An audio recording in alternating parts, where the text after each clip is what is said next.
दोस्तों आज मैं लेकर के आया हूँ आपके लिए कई सारे अपडेट्स, और अपडेट्स एक्चुअली मैं बोलूँगा क्वालिटी वाले ज़्यादा हैं, लेकिन अच्छे अच्छे एथलीट्स के अपडेट्स भी मैं इसके अंदर दूंगा आप लोगों को। स्टार्टिंग मैं इसमें करना चाहता हूँ कमाल अलगार्नी से। देखो, कमाल का हमें मालूम है काफ़ी दिनों पहले उन्होंने ये बता दिया था कि वो ओपन बॉडी बिल्डिंग में आने वाले हैं, इस बार खेलेंगे वो टेम्पा प्रो में। अचानक से उन्होंने ये चीज़ अनाउंस करी। रिसेंटली वो ये बताते हैं कि इसको करने की उनकी वजह क्या है, क्योंकि काफ़ी दिनों से ये समझ नहीं आ रहा था इन्होंने ऐसा चूज़ क्यों किया अपने करियर के एंड में। ये क्यों मेंस बॉडी बिल्डर की तरह खेलना चाहते हैं, ओपन बॉडी बिल्डर की तरह, क्योंकि आज तक ये हमेशा 212 में ही रहे हैं। कमाल की हमेशा की बात ये चीज़ रही है कि वो ना एक ही जैसे दिखते आए हैं, कंसिस्टेंटली एक जैसी फिजिक उनकी रही है। कभी बहुत बल्कि उन्होंने फिजिक करी नहीं, कभी बहुत लीन श्रेडिड, छोटे नहीं हुए, बहुत बल्कि नहीं हुए, एक जैसे दिखे हैं। यही 208, 211, 212 इसी वेट के अराउंड वो हमेशा से रहे हैं। इस बार क्यों ये चाहते हैं 224 पाउंड्स पे आना और कम्पीट करना टेम्पा प्रो के अंदर, तो उन्होंने इस चीज़ की अब वजह बताई। ये कह रहे हैं कि इनके करियर का अब एंड होने वाला है, इस साल ये ले लेंगे रिटायरमेंट। हालांकि खेलेंगे ये 212 में ही जब ये ओलंपिया में आएंगे। ये जो ओपन डिवीजन में लेकिन खेलना अभी चाह रहे हैं, ये सिर्फ इनके अपने लिए है, इनके अपने कुछ एक समझ लो कि एंडिंग में होता है ना, इंसान एक अच्छे तरीके से क्वालिटी फिजिक दिखाते हुए, कुछ बड़ा दिखाते हुए एकदम धमाके के साथ ख़त्म करना चाहते हैं, वो वाली चीज़ ये करना चाह रहे हैं। और इसीलिए इन्होंने यहाँ पर अभी पिक करे हैं 3 शोज़ टेम्पा में, मालूम है। इसके बाद में अगला शो ये खेलेंगे टेक्सास प्रो, और अगेन उसमें भी ओपन बॉडी बिल्डर की तरह ही खेलेंगे। इसके बाद एक और शो ये खेलने वाले हैं जो कि है रॉनी कोलमैन क्लासिक, और वो इसी महीने 20 तारीख को होने वाला है, जिसके बारे में नहीं मालूम है ज़्यादातर लोगों को। तो इसके अंदर भी ये खेलने वाले हैं, और ये 3 शोज़ बैक टू बैक खेलेंगे। उसके बाद डायरेक्टली फिर हमें 212 में दिखेंगे। दोस्तों मैं आपको बता दूं, फिर से याद दिला दूं, इनकी उम्र है 51 साल, और 51 ईयर्स की इस एज में compete करना एक बड़े लेवल पे, एक बेस्ट लेवल पे बहुत बड़ी बात हो जाती है। कमाल जो अभी टेम्पा प्रो खेलने वाले हैं, हमें मालूम है इसके अंदर क्विंटन एरिया खेलेंगे, अकीम विलियम्स और फिल क्लार्क खेलेंगे। तो लाइनअप सही बताऊं बहुत ज़्यादा डीप नहीं है, लेकिन ये नहीं मालूम कौन कैसा दिख कर है, क्योंकि अकीम विलियम्स के जो कोच हैं वो बता रहे हैं कि अकीम इस बार अपना बेस्ट लेकर के आने वाले हैं।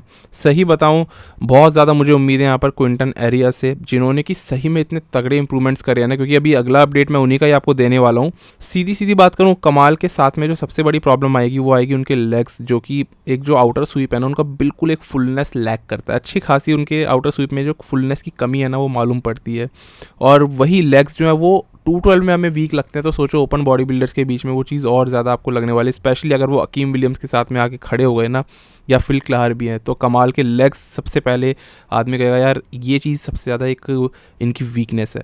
हालांकि कंडीशनिंग में आज तक उन्होंने कभी डिसअपॉइंट नहीं किया। अभी के उनके अपडेट और फोटोज़ को देखिए तो कमाल एकदम बेस्ट लग रहे हैं। वो एक ग्रीनीनेस है वो जाती नहीं है उनके अंदर से। बॉडी में अभी भी कहीं पे ऐसा कोई फ्लॉ आना शुरू नहीं हुआ है कि एक एज के साथ साथ कहीं पे कोई मसल में कोई कमी दिखे, या फिर कुछ भी ऐसा लगे जो कि एक प्रोपोर्शंस को उनके ख़राब कर दे। वेस्ट अभी भी उनकी वैसी एक मेंटेन्ड वेस्ट है, एकदम शार्प, एकदम स्मॉल नहीं है, लेकिन ठीक वेस्ट है। ओवरऑल बैक डबल बाइसेप जो ये दिखा रहे हैं इसके अंदर इनकी बिल्कुल एक अच्छे से मसल में जो राउंडनेस और जो सेपरेशन डिटेलिंग आनी चाहिए, कमाल उसमें एकदम कमाल करके दिखा देते हैं। तो इसीलिए इनके लिए मैं इसीलिए एक्साइटेड हूँ। बस लेग्स हैं जहाँ पर कि ये थोड़ा सा फंस सकते हैं। तो टेम्पा प्रो में क्या करेंगे उस चीज़ की बहुत ज़्यादा एक्साइटमेंट है। वैसे अभी होने वाला दोस्तों लगभग अब 6-7 तारीख को ही होगा, तो उसको हम कवर करेंगे। बहुत एक बड़ा शो है, बहुत सारे एथलीट्स आने वाले हैं। इसके बाद अगले अपडेट पे हम अगेन बात करेंगे क्विंटन एरिया की। क्विंटन ने पिछले साल दिसंबर में खेला था रोमानिया प्रो, और उन्होंने हाल ही में बताया कि वो कुछ इस तरीके से दिख रहे थे जैसे लेफ्ट फोटो में दिखाई दे रहे हैं, और अभी इन्होंने कंपेरिजन किया अपना इस वक्त की फोटो से जो कि है राइट हैंड साइड में। तो अक्सर दोस्तों क्या होता है हम लोगों को याद नहीं रहता, लेकिन सच में ये दिसंबर 2021 की फोटो है इनकी लेफ्ट वाली, जब ये रोमानिया प्रो खेल रहे थे, और तब इतने स्मॉल थे, एकदम सॉफ्ट थे। हालांकि फ़ोटो 4 वीक्स आउट है, मैं आपको बता देना चाहता हूँ, और ये राइट वाली फ़ोटो ये 2 वीक्स आउट की है। फ़र्क तो दिखेगा, हार्डनेस सॉफ्टनेस का फ़र्क तो पड़ेगा, लेकिन साइज़ की बात हो रही है मेन, और ये इन्होंने कुछ यही 8 महीनों में इम्प्रूव कर लिया है। तो सही में इन्होंने जो इम्प्रूवमेंट्स करे हैं बहुत ही क्वालिटी वाले। देखो क्विंटन एक नए एथलीट है, और नए एथलीट में एक क्वालिटी मसल दिखना मुश्किल हो जाता है, पर इनकी फिजिक बहुत ही ज़्यादा एक हार्डनेस के साथ में एक सेपरेशन और लाइंस के साथ में दिखती है, वेल प्रपोर्शन दिखती है। हालांकि आज बहुत बड़े बड़े एथलीट्स आ चुके हैं जो कि सही में इनको हरा देंगे अगर साइज़ की बात आती है, पर क्विंटन इतने ज़्यादा वेल बैलेंस्ड एथलीट है ना, हर तरफ से इनकी बॉडी में कोई आपको फ्लॉ दिखेगा नहीं एक्सेप्ट साइज़। और मेरे हिसाब से अगर अच्छी कंडीशनिंग लेकर के आते हैं, अच्छा खासा ये खड़े हो सकते हैं कमाल अलगार्नी के साथ में। अकीम विलियम्स को, फिल क्लार्क को, इन लोगों को हराने का दम भी ये रखते हैं। डिपेंड करेगा कि उस दिन कौन कैसा दिख रहा है, क्योंकि अकीम कभी भी कंडीशनिंग के लिए नहीं जानेगा, यहाँ साइज़ उनमें अच्छा खासा है। क्विंटन कंडीशनिंग लेकर के आते हैं, फिल क्लार्क कंडीशन आते हैं पर जजेस की प्रायोरिटी लिस्ट में रहते नहीं है, कमाल अलगार्नी भी कंडीशन आते हैं, लेकिन कौन कैसा एक दूसरे के खिलाफ खड़ा होगा वो बड़ा अनप्रिडिक्टेबल बना देता है इस वाले कंपटीशन को। बाकी देखने में मजा आएगा। इसके बाद दोस्तों अगर मैं अगले अपडेट की आपसे बात करता हूँ तो हाल ही में स्टीव कुकलो ने अनाउंस कर दिया कि वो खेलने आने वाले टेक्सिस प्रो। अब देखो टैंपा अभी हो रहा है 6-7 तारीख को, टेक्सिस होगा 13-14 तारीख को, तो इसमें भी कई सारे एथलीट्स आने वाले हैं। फिलहाल स्टीव कुकलो ने कोई ऐसा बड़ा अपडेट नहीं दिया है। ओवरऑल अपने इन्होंने बैक के कुछ शॉट्स दिखाए, वीडियोस दिखाई जिसमें कि ठीक ठाक ही लग रहे हैं। अगेन बैक में कभी इनकी डेप्थ रही नहीं है। स्टीव कुकलो कभी भी कोई मेजर ड्रास्टिक चेंज लेकर के भी आते नहीं है अपनी फिजिक में, एक जैसी उनकी फिजिक लगती है। देखना होगा ये करते क्या है स्टेज पे, क्योंकि सबसे बड़ी बात है स्टीव एक चीज़ ना हमेशा दिखाते हैं इंस्टाग्राम पे, हमेशा कंडीशन और वो हार्ड दिख जाते हैं। स्टेज पे आकर के उनकी बॉडी फुलनेस तो ज़रूर पकड़ती है लेकिन वो मसल सेपरेशन नहीं आ पाता, और ये चीज़ इस साल भी इन्होंने जब कम्पीट करी थी तो हमने लगातार होते हुए इनके साथ में देखी। देखना होगा ये टेक्सास में जीत करके अपनी क्वालिफिकेशन ले पाते हैं या फिर इसमें क्या होता है, क्योंकि इसमें एक और भी एथलीट आने वाले हैं जो करेंगे अपना प्रो डेब्यू और उनका नाम है एंड्रयू जैक। इन्होंने अभी हाल ही में आर्नोल्ड एमेच्योर जीता था और अपना प्रो कार्ड लिया, तो अब ये यहाँ से टेक्सास प्रो से अपना सबसे पहला प्रो डेब्यू करेंगे। अब स्टीव के आगे कितना खड़े हो पाते हैं वो एक मुश्किल है कहने वाली चीज़, क्योंकि स्टीव कुकलो एक प्योर बॉडी बिल्डर है, साइज़ कैरी करते हैं वो। एंड्रयू जैक जो है ना इस वक्त पे लग रहे हैं हार्ड, अच्छे लग रहे हैं ओवरऑल, पर उनमें साइज़ की एक अच्छी खासी आपको कमी दिख जाएगी। एंड्रयू फ़िलहाल प्रेप कर रहे हैं जॉर्ज फेरा के साथ में, जो हमें देखने को मिला है, और काफ़ी लंबे अरसे से इनको असल में फ्लेक्स व्हीलर भी ट्रेनिंग दे रहे थे, तो एक तरह से फ्लेक्स व्हीलर, जॉर्ज फेरा, इन लोगों के ये अंडर इनकी गाइडेंस में चल रहे हैं। और सही बताऊं फ्लेक्स लुइस, मिलोस सारसिव, इन सब की भी इनको गाइडेंस मिल रही है, तो ये अच्छे खासे इनके ऊपर ना हाथ है इन बड़े बड़े कोचेस का। और एंड्रयू जैक कुछ इस तरीके से अभी प्रेप करते हुए इस तरीके से अपनी फिजिक दिखाते हुए नज़र आ रहे हैं, और इस वक्त पे यार लग रहे हैं ये बिल्कुल एकदम हार्ड और बिल्कुल रेडी लग रहा है, कि जैसे कि ये टैंपा प्रो में खेलने वाले हैं। इतनी ज़्यादा इनकी फिजिक रेडी लग रही है एक शो के, लेकिन खेलेंगे टेक्सास प्रो में और उसी के अंदर में स्टीव कुकलो खेलने वाले, तो इन दोनों का कंपटीशन होगा जहाँ तक पॉसिबिलिटी, अगर दूसरे कॉम्पिटिटर्स ना आए तो। लेकिन दूसरे लोग भी आएंगे जो टैंपा खेल रहे हैं ना बहुत सारे, उसमें से फिर जंप करके एक हफ्ते बाद ही, क्योंकि टेक्सास हो रहा है तो टेक्सास में भी हमें दिखाई देंगे। मेन बात ये आती है एंड्रयू जैक की, अगर इस वक्त पे बात करूँ क्या इनकी बॉडी पीक कर पाएगी, क्योंकि आर्नोल्ड में इन्होंने पीक अपनी मिस कर दी थी, ये उतने अच्छे से नहीं दिखाई दिए थे। हार्डनेस अभी बहुत अच्छी बॉडी में दिख रही है, जैसे मैंने बताया ऐसा लग रहा है कि एक हफ्ते बाद खेलने वाले हैं, लेकिन खेलेंगे 2 हफ्ते बाद जा करके, तो बॉडी बहुत ही ज़्यादा पहले से ही खतरनाक लग रही है। पर हमें मालूम है कि आजकल बॉडी बिल्डिंग शोज़ में साइज़ और फुलनेस को सबसे ज़्यादा देखा जाता है, और स्टीव कुकलो के अंदर वो रहने वाली है, तो इसलिए पॉसिबिलिटी ये हो सकती है कि स्टीव कुकलो इस वाले शो को जीते, टेक्सास प्रो को, और एंड्रयू जैक उनसे कहीं पीछे पीछे रहे। ऑल्दो एंड्रयू का मैंने बताया इनके अंदर क्वालिटी फिजिक, इनके अंदर हार्डनेस आपको देखने को ज़रूर मिलेगी। साइज़ की बात करूँ, हाँ इनके अंदर अभी साइज़ उतना नहीं है, इनके लैट्स उतने बड़े नहीं आते, इनके आर्म्स उतने ज़्यादा बड़े नहीं हैं।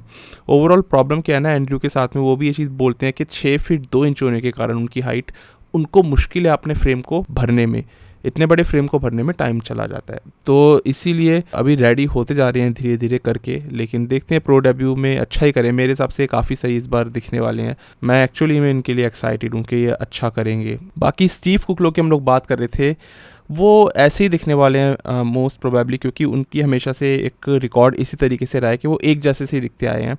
हालांकि स्टीव ने इस साल अपनी एक बेस्ट फिजिक ज़रूर दिखाई थी जब इन्होंने आर्नोल्ड में कम्पीट किया, फिर बॉस्टन प्रो के अंदर खेला, तो फिजिक अच्छी दिखाई। लेकिन एक एक्सट्रीम कंडीशनिंग की मैं आपसे बात कर रहा हूँ, एक्सट्रीम मसल मैच्योरिटी, वो स्टीव में आज तक कभी नहीं रही है, तो इसीलिए मैं ज़्यादा एक्साइटेड एंड्रयू जैक के लिए हूँ। क्विंटन एरिया वो भी मोस्ट प्रोबेबली इस वाले शो में खेलते हुए फिर से दिख जाएंगे। वही है ना, एक हफ्ते बाद खेलना तो पड़ेगा कई सारे एथलीट्स को, क्वालिफिकेशन किसको प्यारी नहीं होती है ओलंपिया की। फिर हाँ कमाल भी तो इसके अंदर ही खेलेंगे। थोड़ी सी आपको कन्फ्यूजन हो रही होगी, अभी मैं टैंपा की बात कर रहा था, मैं टेक्सास की कर रहा हूँ, लेकिन एथलीट्स ऐसे रहेंगे कि इधर भी खेलेंगे उधर भी खेलेंगे, दोनों तरफ पे आपको कंपटीशन देखने को सही सही मिल जाएगा, और एक स्टैक्ड लाइनअप है दोनों ही कंपटीशन का, टैंपा का और टेक्सास का। अब अगले अपडेट पे हम चलते हैं और मेंस फिजिक की अब बात करते हैं। दोस्तों हाल ही में कॉरे मॉरिस ने जीत लिया है एक शो जिसका नाम है कोलंबिया प्रो, और गेस करो भाई अभी भी वैसे की वैसे ऑफ आए बिल्कुल, मतलब लोग टूट गए, उनकी उम्मीदें टूट गई, जजेस तक टूट गए, लेकिन भाई नहीं टूटे।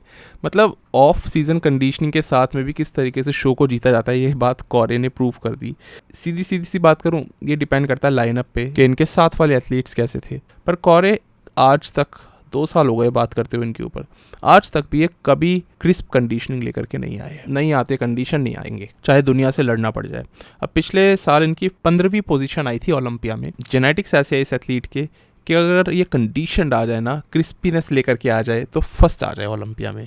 इस तरीके के एथलीट मुझे तो लगते हैं मेंस फिजिक एथलीट्स में इतने अच्छे मैंने प्रोपोर्शंस, इतनी अच्छी राउंडनेस और फुलनेस नहीं देखी है। कमी कहीं पे नहीं है इनकी बॉडी में, हाँ थोड़ी बैक में ना इनको और थिकनेस ऐड करने की ज़रूरत है। तो ओवरऑल क्या है ना कि बॉडी हमेशा ही ऐसे रही है जब से हम इनको देखते आ रहे हैं। बैक पहले भी इतनी थी, आज भी इतनी है। फ्रंट बॉडी पहले भी इतनी थी, राउंड मस्कुलर, आज भी वैसे ही है। तो चेंज ही नहीं करना चाह रहे हैं ये अपनी फिजिक के अंदर। पता नहीं इनके साथ में क्या चल रहा है, लेकिन सही में ये चीज़ ऐसी है ना कि मेंस फिजिक एथलीट्स कभी भी उस लेवल पे कंडीशनिंग अपनी नहीं लेकर आ पाते जहाँ पे क्लासिक फिजिक वाले लाते हैं। मतलब वो शार्पनेस हमें कभी नहीं दिखेगी मेंस फिजिक में। और इसका रीज़न सबसे बड़ा ये है कि मेंस फिजिक वालों को कोई वेट लिमिटेशन के अंदर आने की ज़रूरत ही नहीं है। जैसे क्लासिक वालों का अपने अपने वेट कैटेगरी सेट है, तो उसके अंदर कट करने के चक्कर में वो लोग इतना ज़्यादा श्रेडेड और लीन हो जाते हैं ना कि इतना लीन कोई नहीं हो पाता है। सेम यही चीज़ आप 212 वालों के साथ में देखोगे। तो जहाँ पर आपको कट करके एक वेट लिमिट के अंदर आना पड़ जाएगा ना, वहीं आपके अंदर शार्पनेस आनी शुरू हो जाएगी। इसलिए मेंस फिजिक या मेंस बॉडी बिल्डिंग, ये आपको कभी भी उतनी शार्प डिविजन्स नहीं दिखने वाले जितनी आपको 212 और क्लासिक फिजिक दिख जाएंगी।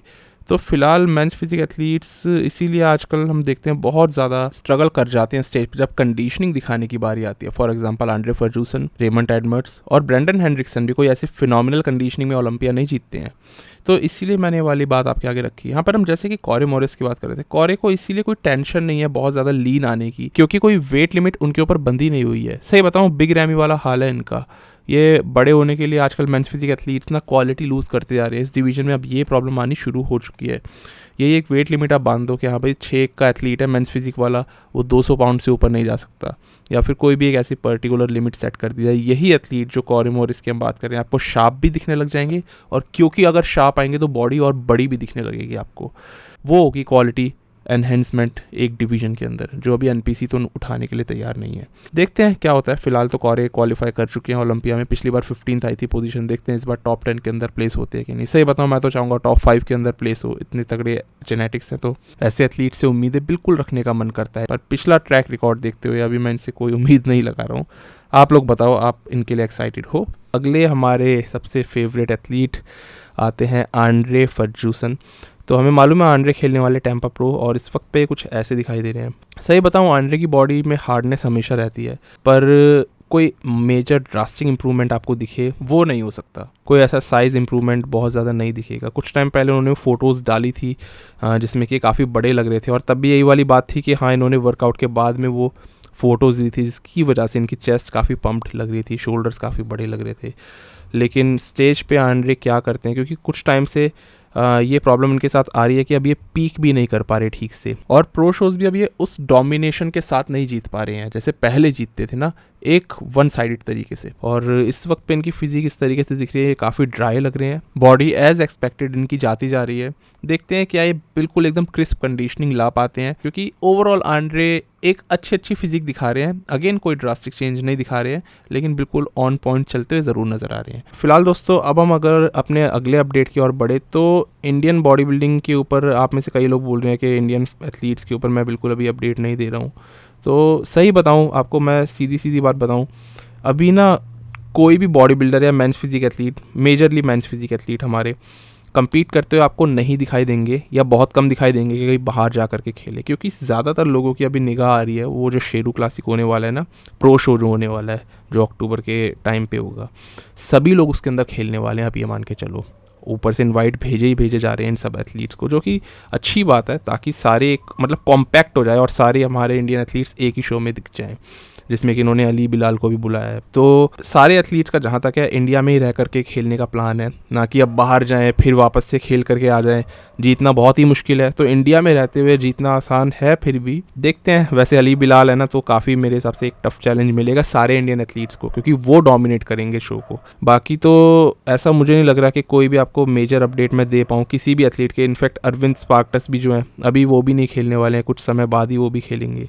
हाँ, अभी मनोज पाटिल का जहाँ तक प्लान है है इसमें टेक्सास प्रो में खेलने का, तो देखते हैं वो आएंगे या कैंसिल करेंगे इस चीज़ को, कितना कंफर्म है वो अभी मुझे भी नहीं मालूम। अभी तो टाइम भी है, वैसे भी 2 हफ्ते के करीब पड़े हुए हैं, तो पता लगेगा। बाकी ऐसा कुछ खास नहीं है, इसीलिए मैंने आपको बोला ना कि इंडियन एथलीट्स हमें अब डायरेक्टली उसी में दिखेंगे, अपना प्रो शो यहीं पर ही खेल करके, और जिसको जो होना है क्वालिफाई, जिस डिवीज़न में होना है यहीं से कर लेंगे काम को। तो फिलहाल दोस्तों यही सारे थे जो बाहर के शोज़ होने वाले हैं, और इन सबको हम कवर करते रहेंगे। अभी लगभग 3 शोज़ हैं, 20 तारीख तक होने वाले हैं, इन तीनों को मैं कवर करूँगा। और बाकी ली हैने की वीडियो, उनकी बायोग्राफी जो मैंने आज तक नहीं बनाई है, वो मैं लाने वाला हूँ चैनल पे, तो उस पर काम चल रहा है, बस आप उसका वेट करना, जल्दी आ जाएगी। बस दोस्तों मिलते हैं अब एक नए वीडियो में एक नए टॉपिक के साथ में, तब तक के लिए स्टे ट्यून्ड, गुड बाय, शुक्रिया।